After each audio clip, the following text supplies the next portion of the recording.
Olá, meus caros inscritos, sejam muito bem-vindos a mais um vídeo do Diário de um DM. Eu sou o DM e no vídeo de hoje eu vim trazer uma pequena reflexão, mas ao mesmo tempo grande no conteúdo. Então, fica aqui desde já, deixa seu like, deixa seu comentário, compartilha com seus amigos, com seu grupo de RPG, manda para o seu mestre manda para os seus jogadores e vamos meditar acerca de uma coisa muito interessante, que se trata dos sistemas e dos modos de jogar RPG, de modo especial D&D. Então sejam muito bem-vindos a mais um vídeo do Diário do DM.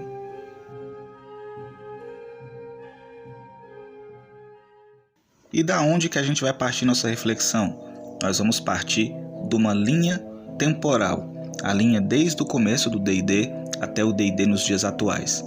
Mas como que vai ser dessa reflexão? Como eu falei na introdução, basicamente a gente vai falar sobre as edições de D&D e diferenças. Só que não abordando as diferenças sistêmicas. A gente não vai falar de sistema, diferença da primeira edição, segunda, terceira, quarta, quinta edição. A gente não vai falar disso, a gente também não vai falar de regras. A gente vai falar sobre uma coisa chamada modo de jogar, o tipo de jogo que a gente joga. E isso, de certo modo, está intrinsecamente ligado à edição que você joga. Quais são as propostas de jogo, né? E é aqui que está a chave da reflexão de hoje. Qual é o modo de jogo que nós estamos jogando? Se nós formos parar para pensar sobre isso, a gente vai dizer, bom, eu estou jogando D&D quinta edição, eu estou jogando a aventura da Maldição de Strahd, eu estou jogando Dragonlance, eu estou jogando D&D quarta edição.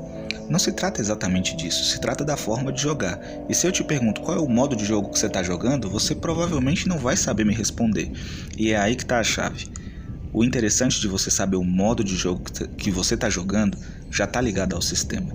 Mas vamos partir para a reflexão propriamente dita. As edições de D&D, desde a época da sua criação até os dias atuais, elas possuem diferenças muitas vezes enormes e diferenças às vezes muito pequenas. Se a gente for fazer uma pequena comparação da evolução do sistema em si, ele ocorreu com grandes mudanças em alguns aspectos e poucas mudanças em outros aspectos. O principal era o foco no modo de jogar. É claro, na época a TSR e depois a Wizards of the Coast, eles tinham isso em mente de certa maneira. Quando acontecia uma mudança de regras, não se tratava de mudar as regras do jogo, não se tratava de inserir um novo cenário, se tratava de mudar a forma de jogar, o modo de jogar, uma proposta de jogo totalmente diferente. E aí quando a gente volta lá para as primeiras edições de D&D, quando sai ali do chainmail, né? Quando sai ali das bases e começa a entrar ali nas primeiras edições do D&D 0, do AD&D, nós percebemos que no comecinho o foco do D&D era uma parada bem mais imaginativa. Você não tinha o uso de quadriculados e grids, você tinha pouco recurso externo. Era mais o uso da imaginação especificamente. Você tinha fichas enxutas e simples, você tinha um escudo que geralmente era composto só por 2 páginas, ou as pessoas usavam basicamente um livro aberto como escudo, e você tinha pouca elaboração. É claro que tinha algumas miniaturas, tinha alguns mapinhas, mas esse não era um recurso muito usual. O foco quase sempre era o uso da imaginação. O que é mais evidente nisso são os combates, porque era usado basicamente aquela linha de pensamento do teatro da mente. Muitas pessoas que gostam dessa linha OSR ou que seguem muito bem esse caminho de jogos mais old school conhecem bem o que é o teatro da mente. O que se trata o teatro da mente? O teatro da mente é o uso da imaginação. Quando se trata de um combate, se trata da descrição do combate, do uso do combate exclusivamente na imaginação. Você não tem ali um recurso como um quadriculado, como um grid de combate, onde você consegue ilustrar quais são as coisas, o que está acontecendo, o que está disposto no ambiente. O ambiente é exclusivamente descrito pelo mestre e você o imagina. Então a proposta de jogo dessas primeiras edições, principalmente da primeira edição e dos D&Ds anteriores, né, a primeira edição, D&D 0 e outras coisas, outros similares, era exatamente essa. Era o uso exclusivo da imaginação. Você tinha poucas regras, mínimas regras. Você tinha uma arbitragem um pouco mais constante. A arbitragem das regras era basicamente uma regra essencial. Aquela regra de ouro que foi colocada nos livros do Mundo das Trevas, quando surgiu, né, o Vampiro à Máscara, o Lobisomem, né, o Mago, era uma coisa que já acontecia no D&D, porque era uma coisa mais comum. Afinal de contas, quando você tinha uma situação difícil entre uma situação de um jogador que está do ponto A e tem que se mover para o ponto B, mas no livro não tem dizendo como que pode acontecer esse trajeto, porque tem um problema lá no meio desse caminho, automaticamente o mestre ele tinha que arbitrar em cima disso, ele tinha que dar a palavra final e dizer, bom, não está aqui nas regras do livro, então a gente vai fazer desse jeito. Como se fossem as regras da casa. Só que isso era muito comum. Os antigos sistemas de D&D, as antigas edições, prezavam bem mais pela arbitragem, prezavam bem mais para a imaginação. E a gente sabe também porque não havia muito desenvolvimento em questão de cenário e de outras coisas. Aquilo estava surgindo naquele momento, então era bem simples. E todos os jogadores estavam, assim que surgia, já estavam testando esses modos de jogar. Então a forma de jogar o D&D antigo, né? A gente vai fazer essa separação de forma de jogar antiga, forma de jogar intermediária e forma de jogar atual. Essa forma de jogar antiga era voltada mais para o uso da imaginação. Então o foco era esse. Havia combate, havia exploração. Um elemento também muito constante em jogos mais antigos é o fator da exploração. É o fator de você procurar, de você encontrar coisas perdidas. É o fator de você acumular tesouros, de você explorar lugares. Você talvez não tivesse um desenvolvimento muito concreto do personagem como personagem individual.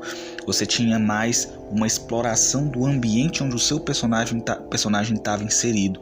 E esse ambiente era um grande mapa do tesouro que o jogador ele ia explorar. Então esse era o foco. Não necessariamente havia uma história, mas quando você era colocado no meio daquele cenário, você tinha que procurar um caminho, um destino, que muitas vezes, quando o jogador começava sem um propósito, ele acabava adquirindo esse propósito no decorrer do jogo. E essa é a maneira de jogar os jogos mais antigos. Não estou categorizando, não estou jogando isso para todos os jogos antigos. É claro que isso é uma maneira de pensar, é uma forma de eu te fazer refletir como é diferente a forma de jogar dos jogos mais antigos para os jogos posteriores. E aqui nós entramos na segunda forma de jogar, né? No segundo modo de jogo, no modo intermediário. Esse modo que começa ali na segunda edição, no Advanced D&D, né? No Advanced começa ali e já abarca até a quarta edição de D&D. O que caracteriza essa mudança de modo de jogar? Quando você olhava para os jogos mais antigos, quando eles queriam explorar níveis acima dos usuais, por exemplo, os livros básicos vinham com nível de jogador do primeiro até o quinto, do primeiro até o oitavo, do primeiro até o sétimo, do primeiro até o décimo. Você não tinha uma exploração maior. E quando tinha que abordar aventuras de níveis superiores, vinham outros livros abordando isso. O livro a partir do 10 até tal nível, né, até o 20, do 20 até o 30, você tinha essas opções, né? E muitas vezes esses livros abordavam essa evolução maior do jogador com regras específicas para aquilo. Só que quando você chega no Advanced, você vê que todos esses livrinhos, esses complementos que vinham todos juntos em uma caixa, às vezes vinham em caixas, às vezes eles vinham em fascículos separados, você vê todos resumidos em 3 grandes tomos, que seria o livro do mestre, o livro do jogador e o livro dos monstros, o bestiário. E esses livros eles já davam a solução para situações como a do exemplo anterior que eu dei. A situação do jogador que quer sair do ponto A para chegar no ponto B, mas tem um obstáculo no caminho. Então o livro ele já tem soluções, ele te sugere que você siga isso ou faça aquilo para poder contornar esse problema. Então, de certa forma, o livro ele já te dava opções, ele já te ajudava de alguma maneira a você contornar alguns problemas que geralmente os livros antigos não davam. Então ele começa a preencher essas lacunas antes deixadas para arbitragem de jogo, para que a regra possa vigorar e possa ser aplicada ali naquela situação. De certa maneira, essa é uma das características principais. É a ação direta do mestre de jogo em regra, ou o impacto mais forte ainda das regras do livro em si. Se tratava mais de um olhar que estava muito focado no personagem. Esse olhar ele é desfocado para o papel, né? Tanto para os livros quanto para a ficha. Então o foco está ali. Você vê uma mudança mais forte nos números dentro da ficha, um impacto maior, um cálculo maior. Você tinha antes tabelas que você consultava, dependendo do valor que você tinha ali em determinado atributo, você colocava as suas resistências, suas salvaguardas. Agora você calculava. Quando é inserido, na verdade, a questão dos modificadores, né? Na terceira edição também já tem os modificadores, uma das coisas principais da terceira edição. Você já vê que ali já tem um cálculo, você tem que somar isso, metade do valor disso, você tinha uma tabela de valor de modificadores, você tinha tabela de bônus base de ataque, né? Então, qual é a característica principal disso, né? Você vê uma expansão maior das regras, você vê uma expansão maior daquelas lacunas deixadas para a arbitragem do mestre, para que ele possa exercer as regras, para que o livro tenha mais espaço na mesa. Obviamente isso enxuta bastante a quantidade de livros que você comprava antigamente, porque basta 3 para que você possa jogar. Você não precisa comprar 10, 15, 20 livros, comprar caixas disso ou daquilo, você tem só os 3. E esses 3 livros eles têm a proposta de ter ali o material básico do jogo. De certa maneira ele já tem o básico para você fazer tudo que você precisa fazer. E o jogo também se torna mais tático. E aí a gente entra na questão do combate. Aí entram os grids. Os grids eles já começavam a entrar em vigor, né, em prática. Não que eles não existissem, eles existiam em alguns lugares. Algumas edições aplicavam o uso dos grids, né, aqueles grids de exploração que nós chamamos de hexcrawl, que são mapas em hexágonos que se trata de explorar os ambientes. Isso já era uma coisa até um pouco conhecida dos antigos jogadores, mas agora ela se torna mais evidente, e não nesse sentido de exploração, mas no sentido aplicado do combate. Você tinha ali um pequeno quadriculado na mesa, você tinha as pequenas miniaturas que representavam seus personagens, você tinha os elementos que compunham o ambiente e você colocava aquilo na mesa, então ali você movimentava. O livro ele já te dava regras de quantos quadradinhos, quantos metros você poderia se movimentar, para qual distância, qual seria a área de impacto de uma magia, né? E, enfim, você vê que a entrada desse elemento do grid de combate, desse elemento de um jogo voltado também, é claro que também usava o elemento da imaginação, como D&D, RPG é imaginativo, e se ele deixa de ser imaginativo ele não se torna mais RPG, mas além do elemento imaginativo você tem um elemento, né, de jogo de tabuleiro. E a entrada dessa forma de jogar com os tabuleiros, com os grids, com as peças, né, com as miniaturas, transforma o modo de jogar. Então qual é a característica do modo de jogar intermediário, que abarca tanto desde do Advanced Dungeons & Dragons até a 4ª edição, passando toda a 3ª. A 4ª edição também tem elementos disso, principalmente. Tem muitos elementos disso. Talvez seja a edição que tem mais elementos disso, além da 3ª. O que caracteriza isso? Um jogo mais tático. Além de ser um jogo imaginativo, ele segue por um caminho mais tático. Você constrói seu personagem, você constrói sua ficha, só que você também pensa no combate. Você pensa o quanto de dano eu vou causar no meu inimigo. Como que eu posso me tornar mais forte em combate? Né? O elemento de sobrevivência, o elemento de exploração, ele é um pouco deixado de lado ou totalmente descartado em prol do elemento tático do jogo.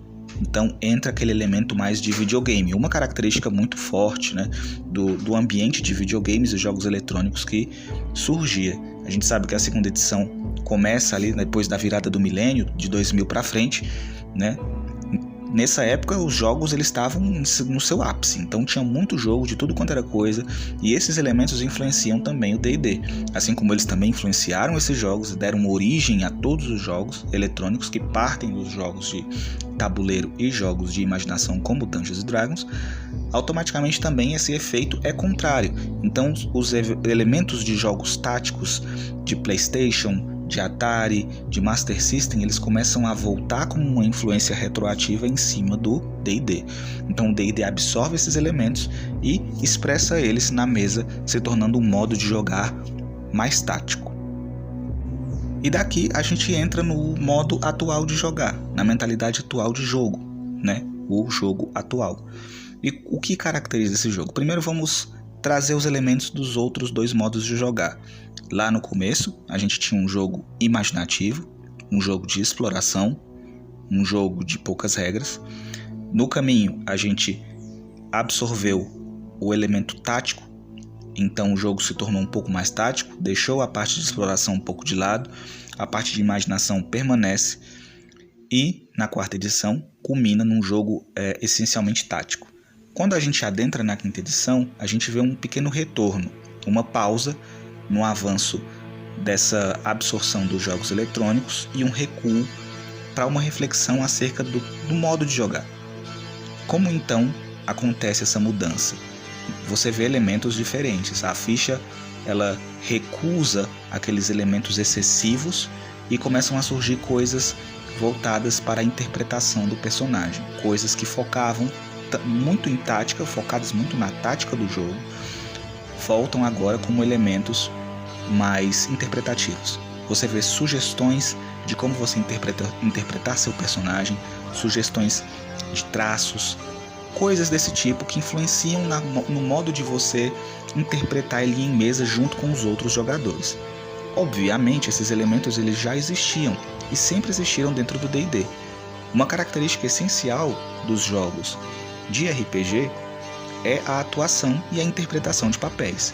Então, independentemente da edição, desde o comecinho do D&D até a edição de agora, quando você anotava lá na sua ficha que você era um anão, você, quando começava o jogo, falava como um anão, pensava como um anão e agia como um anão.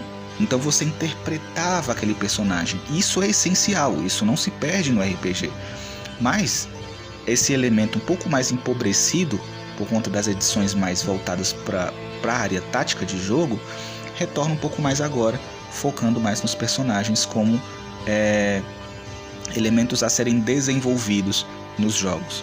Você vê características como os defeitos, ideais, traços de personalidade que influenciam dentro da mesa e no modo de interação entre jogadores e mestres.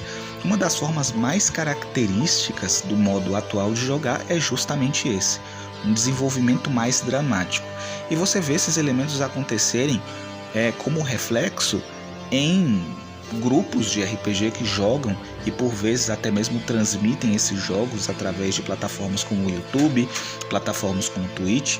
E esses jogos eles estão sempre focados numa interpretação profunda e pouca aplicação de muito combate, pouca aplicação de muita regra. Então você vê ali uma volta mais para a parte interpretativa. Obviamente, o elemento tático não se ausentou, bem como o elemento interpretativo e o elemento ficcional. O elemento tático continua lá. O recurso dos grids ainda existe. É uma coisa que o D&D absorveu e permaneceu deixando ali, porque era um elemento que facilitou, por vezes, a vida de muitos jogadores. Os jogadores que são mais voltados para o teatro da mente tendem a não gostar muito desse elemento, mas ele é uma ferramenta, então você escolhe se você aplica ou não. Depende muito do modo de jogo. E é como eu digo, são modos de jogo, não há uma diferença sistêmica na raiz da questão. É uma forma de jogar. E a forma mais característica dos jogos atuais, e a gente parte da quinta edição de D&D para a frente, é uma forma mais interpretativa. E essa forma interpretativa, ela começa a se tornar mais fluida quando ela permite aos jogadores entrar em cena com elementos pouco usuais, raças pouco usuais, classes pouco usuais. Você vê a questão de alinhamentos e questão de comportamentos, de restrições que existiam nas edições anteriores serem retiradas ou deixadas um pouco de lado em prol da construção do personagem em si. Isso é uma característica essencial quando você dá uma olhada nos jogos da quinta edição e agora com o One D&D surgindo com uma flexibilidade muito maior com relação a isso. O elemento tático continua lá, o elemento ficcional continua lá, até mesmo o elemento explorativo, né? O elemento de exploração continua presente, porque as explorações por hexágonos acaba retornando por conta de alguns jogos com uma pegada mais OSR que implanta esse elemento, que querendo ou não ele também influencia o D&D, e você vê alguns mapinhas, né, da quinta edição já com o formato de hexágono, já dando ali a entender que também dá para fazer uma exploração se você quiser, embora, né, esse não seja o foco e ele não dê muitas ferramentas para te ajudar a fazer isso. Mas é isso que caracteriza de modo geral o modo de jogar atual. Então nós fechamos essa reflexão em 3 etapas. Num modo de jogar mais antigo, inicial, onde o foco é a imaginação, um jogo mais imaginativo, em que você tem que imaginar, onde o mestre ele tem a arbitragem como seu elemento principal e a exploração é o foco dos jogadores, não é tanto o personagem, mas o ambiente em que ele está inserido e como ele reage a esse ambiente e como ele busca explorá-lo e busca conhecer seus elementos e ao mesmo tempo nisso ele se desenvolve. Você vê no modo de jogar intermediário uma forma mais tática de jogar, um jogo voltado mais para o combate, elementos mais absorvidos dos jogos eletrônicos que eram muito influentes durante os anos 2000 para frente, que foi o que influenciou principalmente as edições 3ª e 4ª. E você vê na 5ª edição o modo de jogar, né? O modo de jogar atual, que é um modo voltado mais para uma interpretação e uma fluidez maior dos personagens. E esses 3 modos de jogar, eles abarcam a raiz principal das mudanças, das regras, das mudanças de sistema. A gente sabe que teve muitas outras coisas, obviamente. Quando o Gary Gygax sai da TSR, que a TSR entra em outras mãos e aí já muda o modo de jogar, quando a Wizards of the Coast compra, né, adquire a TSR e assume ali e implanta a 3ª edição, obviamente tem interesses comerciais, tem interesses pessoais, tem interesses diversos, mas se a gente for parar para analisar, o modo de jogar é o que mais reflete essas mudanças. E esse modo de jogar dessas 3 etapas de jogos é aquilo que a gente vê hoje em dia. Formas de jogar diferentes para jogos diferentes. Então essa é a grande reflexão que eu quero trazer para você. Desses 3 modos de jogar, você vê 3 jogos distintos, embora partindo de uma mesma raiz e com elementos similares, com finalidades diversas. Jogos que têm propostas diferentes e seguem caminhos diferentes, mas que, porém, partem de uma mesma raiz, que é o RPG em si, o role-playing game. O elemento ficcional nunca se ausenta. O elemento interpretativo nunca se ausenta. Ele é a base e o esqueleto central, a coluna vertebral que sustenta o D&D. Pode até parecer uma reflexão um tanto abstrata, mas se você já passou por esse caminho, se você já jogou todas essas edições, ou pelo menos um exemplar de cada uma delas, da forma antiga de jogar, da forma intermediária de jogar e da forma atual de jogar, eu tenho certeza que você já percebeu que a mudança de regras ela impacta no jogo, só que o modo de jogar é diferente, querendo ou não, aqui e ali. Obviamente o mestre e os jogadores são livres para adaptarem aquele sistema para um modo de jogar diferente. Você pode usar a 3ª edição para fazer exploração. Você pode usar a 5ª edição para fazer teatro da mente. Você consegue fazer tudo isso, afinal de contas, a sua imaginação é o seu limite. Porém, quando você olha para a raiz, né, que estrutura tudo isso, você percebe essa mudança. Uma mudança no modo de jogar. Então, a reflexão que eu quero trazer para vocês é essa. Não se trata tanto de uma diferença de sistema, não se trata de uma guerra de sistemas, não se trata de uma diferença de edições, se trata de uma diferença de jogos. São jogos diferentes, são formas de jogar diferentes, que, porém, partem de uma mesma linha estrutural. Então, eu espero que vocês tenham gostado. Eu trouxe essa pequena reflexão, fazia tempo que eu não colocava vídeo no canal, então decidi fazer essa porque eu já tinha bastante ideia, já estava pensando nisso já tinha um tempo. E me fala o que você achou disso, qual é a sua reflexão acerca disso, o que você acha disso, qual é a diferença que você nota e percebe entre esses modos de jogar, se você já percebeu isso, se você não percebeu, se você concorda, se você discorda, deixa seu comentário, compartilha com seus amigos, deixa aí o seu like, tá bom? Que você já ajuda bastante a gente e logo logo a gente vai voltar com mais assuntos para você. É isso aí. Nos vemos entre os dados.